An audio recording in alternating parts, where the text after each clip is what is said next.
Assalamualaikum. Selamat petang semua. Okey. Petang-petang macam ni, sementara nak tunggu waktu maghrib. Dan kita dah relax, tak ada apa nak buat.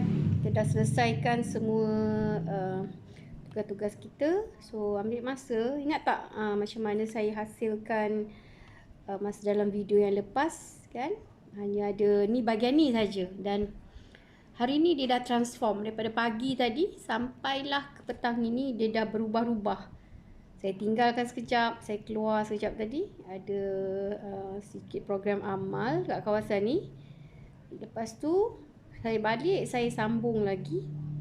Ya, dan nak beritahu bahawa dalam menghasilkan sesuatu proses luahan perasaan kita ni, kita jangan terlalu tergesa-gesa nak siapkan satu karya kita atau satu artwork kita. Ya, kita boleh buat dalam beberapa lama yang kita suka. Okey. Contohnya macam yang lepas ya, memang bila kita buat dough making dough perasaan tu, bila dia bergantung jugalah ya. Kebanyakannya tak sama, selalunya dia boleh bertahan dalam beberapa hari untuk pudar warna dia. Tapi tak tahu kenapa saya punya sendiri yang semalam pun cepat keluar garam tu. Jadi dia menenggelamkan warna sebenar, warna asal, kan? Bunga saya tu, diri saya tu warna pink, kemerah-merahan. Dia dah faded, tak berapa seronok saya tengok. Ya? Jadi pagi tu saya macam, okay, this is the time untuk saya bersama dengan perasaan saya semula. Dan saya perlu combinekan dengan media yang baru. Oh, salah pula. Okay, sambil tu saya ada hidangan hari ni, sempatlah buat ada sedikit keledek dan saya ada tepung pulut. Saya buatlah sikit bubur macam bubur gentil tu orang panggil bubur gentil, bubur cendil lah, macam-macam kan, daripada tepung pulut tu. Okey, tak nampak. Okey, ni kan sama juga, dia berkait-kait lah. Lepas kita main play-doh tu, kita buat ada doh perasaan kita tu, dia terkait pula dengan makanan kan. Saya hasilkan kuih cik mik molek tu dengan terapi kuih keria. Lepas tu pagi tadi rasa macam okey, ada keledek lagi sebuku, so why not, saya masuk je lah semua yang ada. Dalam peti ais tu ada durian, sebab suami saya memang favourite dia durian, sentiasa ada je stok durian dia. Dia ambil lah 2 ulas dan cerai-ceraikan isi tu, masuk dalam ni, berbau lah sikit. Jadi alhamdulillah dapatlah rezeki minum petang saya pada petang ini. Okey. Bismillah, enak. Okey, tak berapa manis sangat, dia pekat sikit, jadi best. Dan sambil-sambil tu saya pun duduklah di studio kecil saya sementara ni. So saya melihat balik kepada warna lukisan saya. Untuk sesi saya sambung sekejap. Okey, jadi saya suka bila combination dengan air kan. Saya selalu cakap saya suka bila kita combine dengan air, ada elemen ketenangan dekat situ. Kita rasa macam very calm, soothing ya. Dan sangat best lah perasaan-perasaan tu ya. Mungkin juga saya juga terkesan dengan sesi program amal yang dilakukan oleh kejiranan saya, Tiara Setiawangsa ni. Ya, ucap terima kasih sangat pada jiran-jiran. Saya memang sayang jiran-jiran saya. Ya Allah, doa saya semoga kami juga berjiran di syurga Jannatul Firdaus Allah Subhanahu Wa Taala atas kebaikan mereka ya, atas kerjasama yang diberikan. Jadi sangat best dan terkesan dengan seorang makcik ni ya. Kebetulan hanya saya seorang wakil daripada wanita. Jadi makcik ni duduk di dalam ya, dalam keadaan dia tak berkemampuan untuk berjalan. Jadi saya masuk dan sangat sedih keadaan dia bila rupa-rupanya dia tinggal sendirian, mengharapkan jiran yang juga tidak ada keluarga ya, bersendirian juga untuk menjaga dia. Dalam setahun tahun lepas dia kehilangan 3 orang, daripada suami dia, kemudian adik dia bulan 10, dan kemudian bulan 11 anak dia, satu-satunya anak yang dia ada, yang dia mengharapkan. Ya Allah, saya kalau tak kerana COVID ni, saya rasa nak peluk dah makcik tu. Tapi apakan daya ya, saya sangat terkesan. Kalau mengenangkan waktu ni, saya pun bimbang dengan mak saya di kampung yang tak berapa sihat. Tapi melihatkan kisah makcik ni tadi menjadikan saya rasa, ya Allah ya Tuhan, betapa syukurnya mak saya walaupun bersendirian tapi dia masih ada adik, ya. Bapa saudara saya akan menemani dia datang untuk masak dan sebagainya.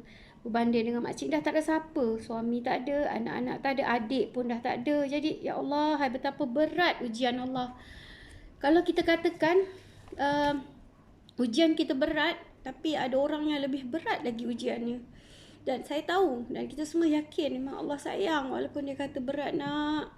Tak ada orang faham, tak ada orang tahu, tapi ya Allah, kita tahu, kita dapat merasakan kerana kita juga ada ibu, ya, kita juga ada ibu, ada ayah, ya, ada parents, kita pernah ada ayah dan ibu di sisi kita, dan macam mana kebimbangan kita memandangkan makcik tu bersendirian, ya, dan dia pula tak boleh bergerak, ya, tak boleh nak masak, bergerak pun hanya menggunakan kerusi yang ditolak untuk ke depan mendapatkan saya dan kawan-kawan jiran saya yang lain. Jadi hati tu jatuh, hati tu rasa macam runtuh saya rasakan. Ya Allah ya Tuhan, hai. Sedangkan dia adalah kejiranan kami, ya, yang kita pun kadang-kadang jarang lah sebab kita sibuk kan dengan kesibukan masing-masing. Kalau tidak kerana ada program tu tadi, saya memang tak tahu kewujudan makcik tu, sebab makcik tu di Pangsapuri sebelah sana lah, jauh agak, tak katalah tak jauh tapi luar daripada kejiranan kami. Lalu lalang bawa kereta lah kita memandu kan, tapi jarang kita nak mendekati. Jadi saya bersyukur dengan program anjuran kejiranan kami tadi. Okay, jadi saya kira sangat-sangat terkesan, ya, dengan keadaan tersebut.